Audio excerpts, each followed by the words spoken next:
Adlaw nga Huwebes karon mga kaigsuunan, petsa say sa bulan sa Mayo tuig 2021. Ang pagbasa kinutlo gikan sa Ebanghelyo sumala ni San Juan, kapitulo 15, bersikulo 9 ngadto sa 11. Si Jesus miingon ngadto sa iyang mga tinun-an, "Nahigugma ako kaninyo, ingon nga ang Amahan nahigugma kanako. Pabilin kamo sa akong gugma.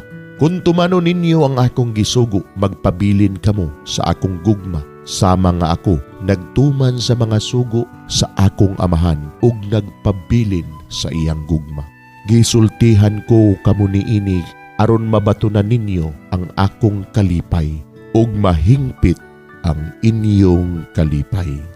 Mga igsoon, ang Ebanghelyo sa Ginoo. Daygon ikaw, o Kristo.